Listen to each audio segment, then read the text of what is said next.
Tonight, the life and confessions of a paedophile serial killer. I'm a beast, I admit it.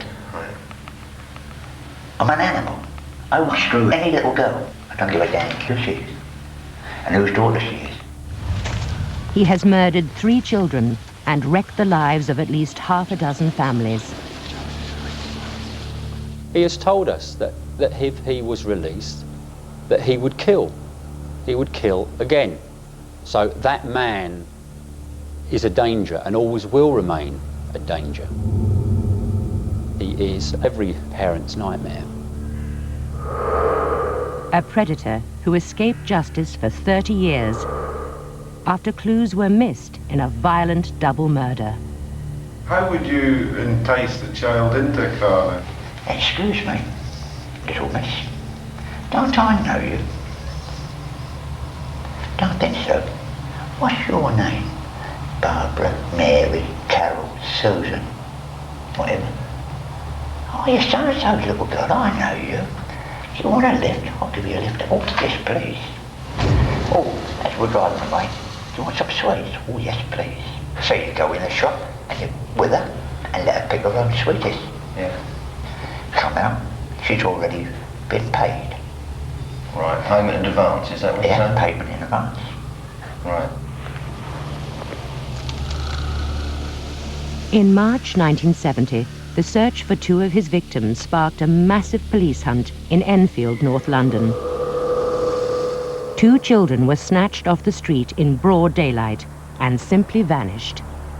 The bodies of Susan Blatchford, aged 11, and Gary Hanlon, aged 12, were discovered in a copse near their home 11 weeks later. Fleet Street called the 2 school friends the Babes in the Wood. It's taken 30 years to finally solve the mystery surrounding their murders.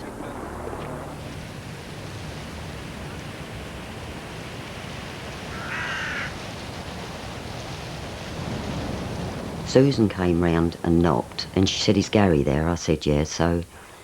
And Gary went out and talked to her outside. And he had his football under his arm, and I said, "You're not allowed to go down the road." So it's all right then, Mum. I said, "Your dinner will be ready soon." And I looked out the door and he was gone. They were both gone. That's the last time I saw him. I went out, I looked down the road, but he'd gone. He'd completely gone. In charge of the case was Chief Inspector Leonard Nipper Reid, Scotland Yard's top criminal investigator. It was Nipper's first case following the jailing of London gangsters Ronnie and Reggie Cray. In a career spanning 40 years, the Babes in the Wood investigation was the only murder inquiry to defeat him. It was the 31st of March, it was 1970, and it was my birthday. And so every year since, I've remembered only too clearly the day that these 2 children just disappeared from the face of the earth.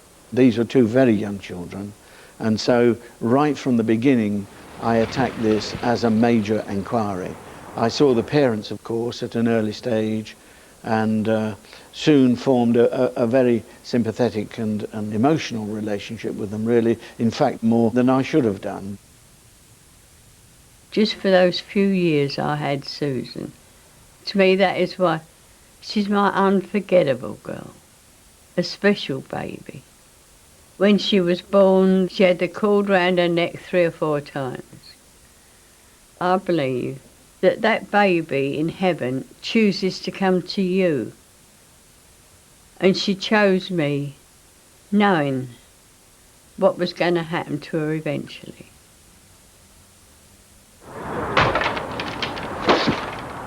Within 3 weeks of Gary and Susan's disappearance, the police had followed up more than 200 sightings of the pair, some of them hoaxes, all to no avail. The mothers of the missing children appealed for help from the public.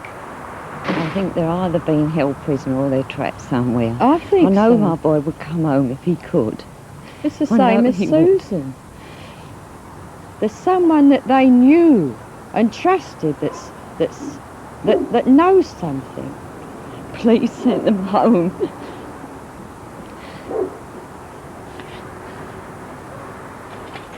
It was thought at the beginning maybe they ran away together, but I discounted that very early on because they didn't really know each other. We caused roadblocks to be set up.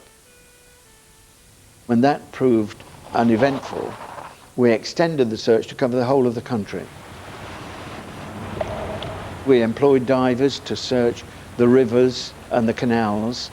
There were reservoirs, these great enormous King George and the William Girling reservoirs.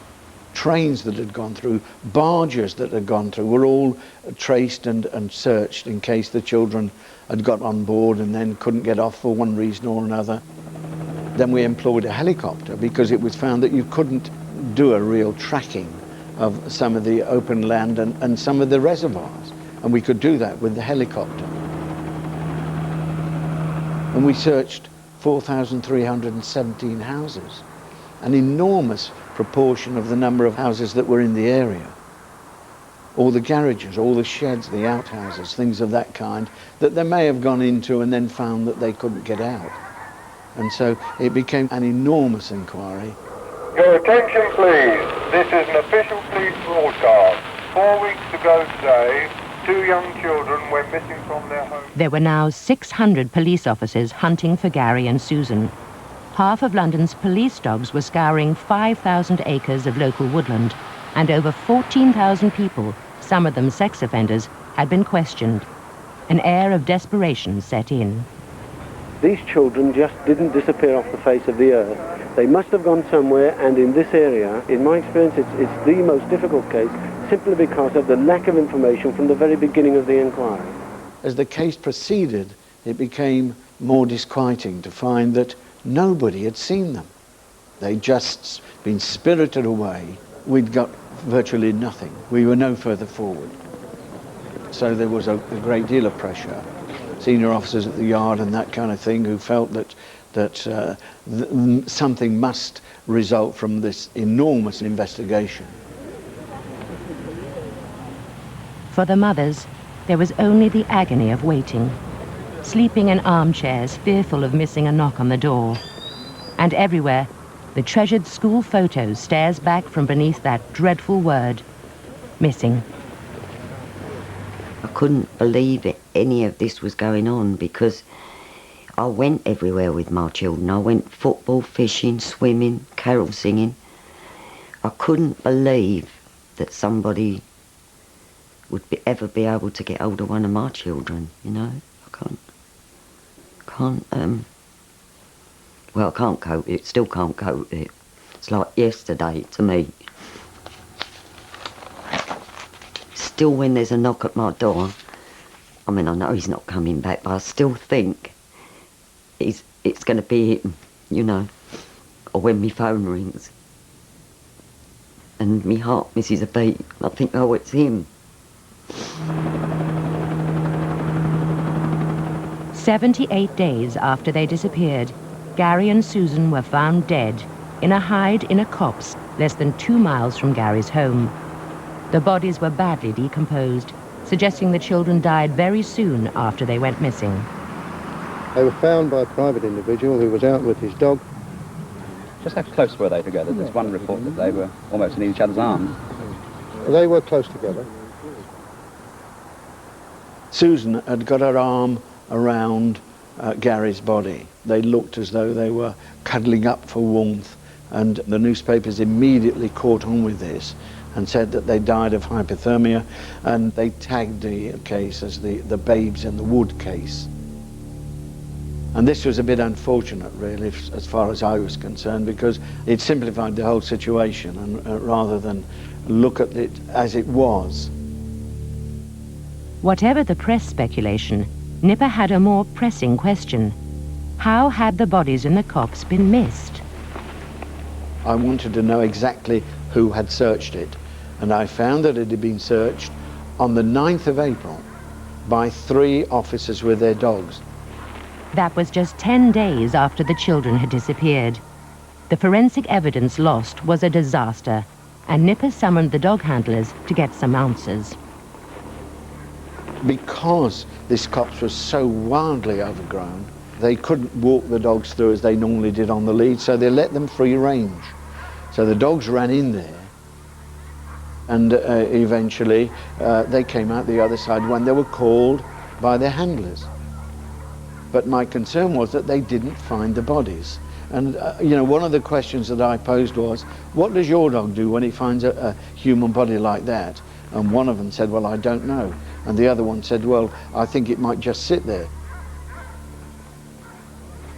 As a result of this blunder, new dog training techniques were introduced. But it was a mistake that helped a child killer to escape justice for 30 years and kill again.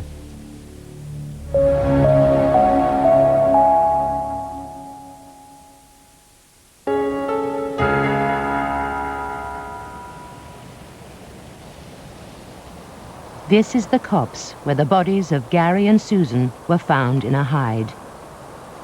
It's been 32 years since Nipper Read last climbed this hill. Back then, the press said the children died of the cold, but Nipper was in no mood to jump to conclusions. I knew that they were my children. They were found late at night, and there was nothing that could be done at that time. And so I came up early the next morning.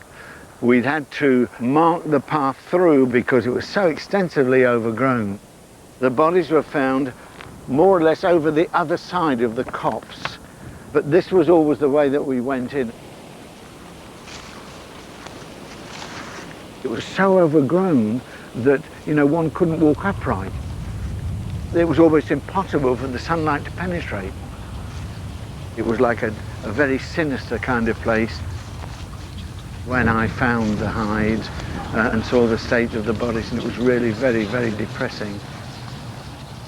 Even though he had never heard the word paedophile, Nipper was convinced he was looking at a murder scene. Today, there would be no shortage of expert advice to support his instincts. The preparation of the hide as a killing field, the posing of the bodies in an embrace, even the choice of victim is a clue. The most violent offender is the person who takes a stranger, because the victim can turn sort of violent, they can scream. Now, faced with a very dynamic situation like that, they will be more concerned with the control of the victim because they will want to extend the time with the victim. So it's in those particular cases you will find that they will use outbuildings, garages, hides, areas which are isolated, which they know they have full control of the victim, and they know that the victim knows they've got full control of them. And what we also see with this type of offender is that even though they've got access to somebody that they know within a family, they know that that victim would not accept that level of behaviour against them. So they will go outside to offend against a stranger. Nipper Read believed Susan and Gary had been snatched off the street and murdered. But the bodies had been attacked by animals and were so badly decomposed it was impossible to establish a cause of death, let alone whether they had been sexually assaulted or strangled.